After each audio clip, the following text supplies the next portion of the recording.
So excited to be back out of retirement. If you saw my video yesterday, you know that's because of Erica at Scrap Diva Designs. I am a guest designer for the month of September, which is largely a Halloween release. I hope you had a chance to see the flip through yesterday, or one of the designers' flip throughs. It's an amazing release. They're so much fun. The dies will be available in Erica's shop, scrapdivadesigns.com, starting September 1. It's a great release. I do have a personal favorite. I like them all, but if I had to choose a personal favorite, it would be this die. It is the Ghost Tags die, and it is adorable. You get 2 ghost-shaped tags, and you get a bunch of great little sentiments, and I love the font. So it's a super cute little die set, and I used it to create my fringe ghost tags that I wanted to share with you. So basically, I did like a fringy ghost. I cut 2 of the tags, one in white and one in like a colored cardstock. I alternated, a colored glitter stock cardstock. I alternated with the pink and black to do Pasteloween.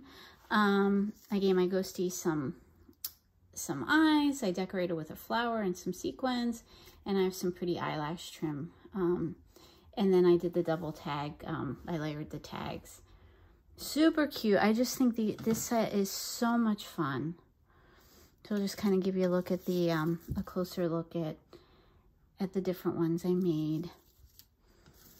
And yeah, and I was going to do a little process video today for how I made mine, if you're interested to see. But super cute. So okay, so to make these tags, I'll move these out of the way. You'll need a few things. Obviously you need the die set, again, available September 1 in Erica's shop. You need either regular scissors. I happen to have these fringe cutting scissors by Martha Stewart, but regular scissors will do just fine. I have the eyelash trim. I have crepe paper streamer. I have some thick white cardstock. I already prepared my other sentiment tag in advance, so it's ready to go. I have some flowers to embellish my ghost, but you can use whatever flowers you want, like, whatever embellishments you want, like bows, beads, sequins, cute little puffy stickers. I also have I did a little embroidery on my ghostie, so I have some of that. I have Copic markers for my ghostie's cheek. I have a blender and a pink and a white gel marker for the freckling, and then this is just kind of a pokey tool. So what you're going to do first, let me kind of put my stuff back over here. You're going to cut your tags out of your cardstock using your die cutting machine. And I already did that ahead of time to prepare. So here's my tag. And then you're going to cut your crepe paper layers. And so with your die as well. So what I did was, or what you do, is I took my streamer and I wanted like a thick layer.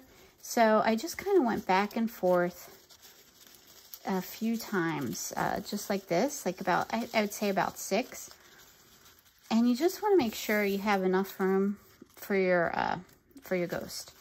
So I go about 6 times, or 6 layers.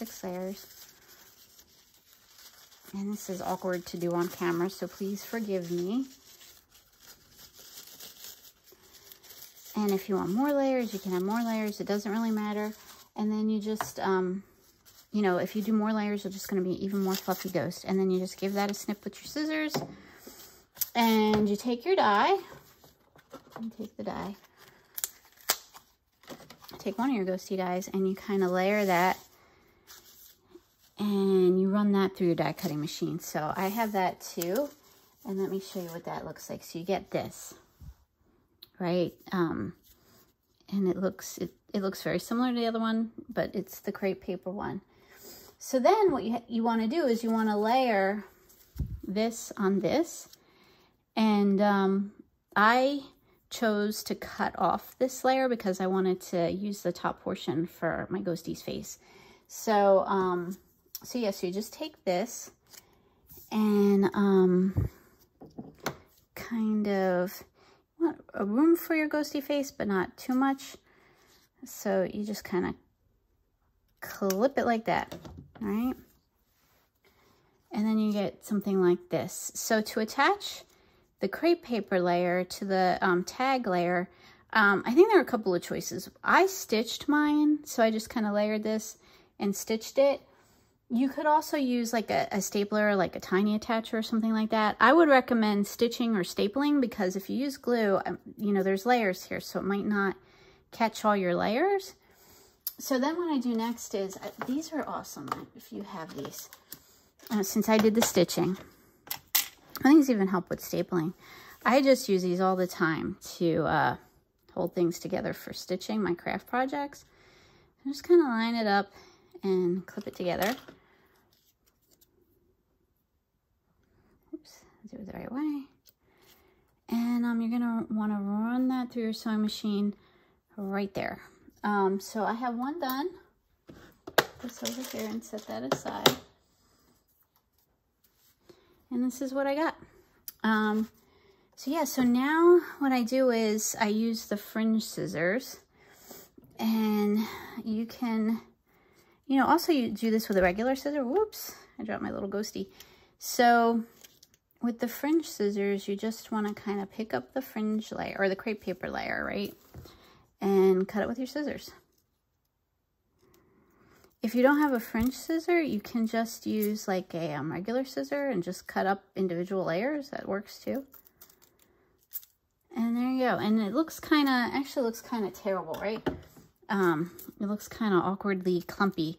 So this is probably the most tricky part of the whole thing, which is separating out your tissue paper layers from each other. Those 6 layers, you just want to get them kind of separated. I find one of the easiest ways to do that is to kind of start from the top and want to get them nice and separated, so you have a fluffy ghost.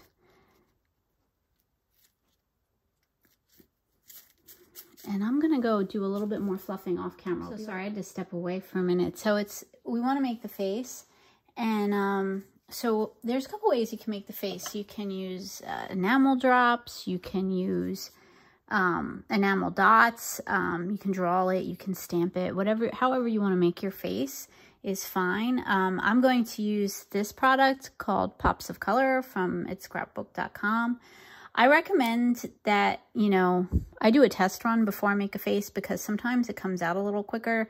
I think, you know, heat levels in the home and the atmosphere affect, you know, the product. So I just want to make sure I'm kind of getting how quickly it's going to come out. And I have it under control. So it's looking pretty good. So that was my test run. And now we'll do the face. And I like my eyes close together. So I'm going to do them fairly close together. Now I'll step away because you need to let that dry before you kind of do the rest of the work on your project. So those eyes are dry, and now we'll do the cheeks. Again, you have different options for the cheeks. You could do what I'm going to do, which is the pink Copic marker. You could also use like blush, or you could do like embroider like a sequins for each cheek. That looks cute. So I'm just going to use the Copic marker.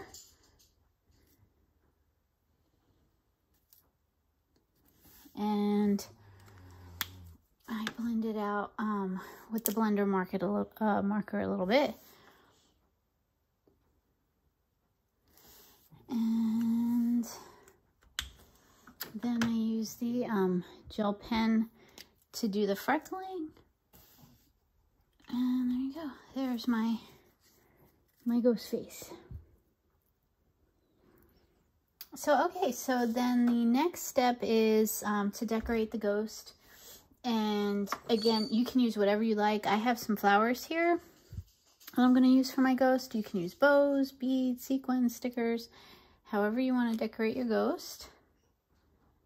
And let me just put a little dab of glue there. And we'll put the flower.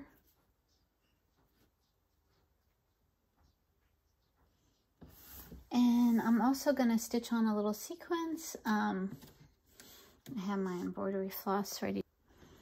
And so what I do is I kind of like position my sequins and then poke the hole through.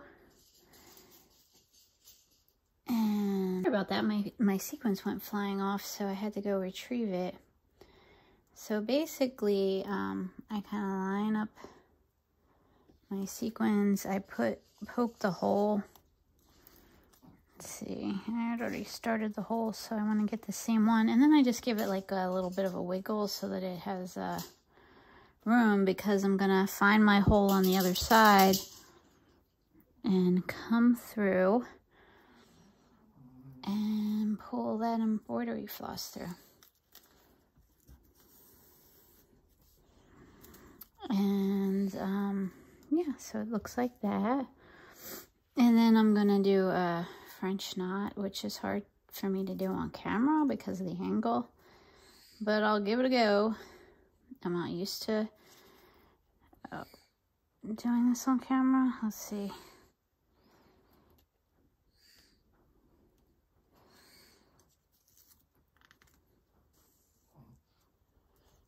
And then, there you go. Super cute, right? So let me trim off my embroidery floss.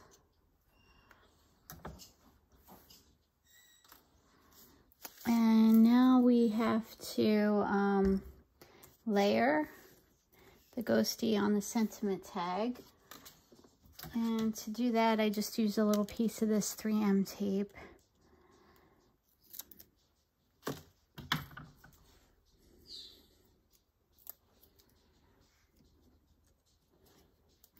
That down. You just want to make sure when you layer your ghostie on your sentiment tag that you can, you know, somewhat read your sentiment. You don't cover it too much. So let me see, like that. That looks good, right? A little bit more. And yeah. And then the final step is to put in that eyelash trim.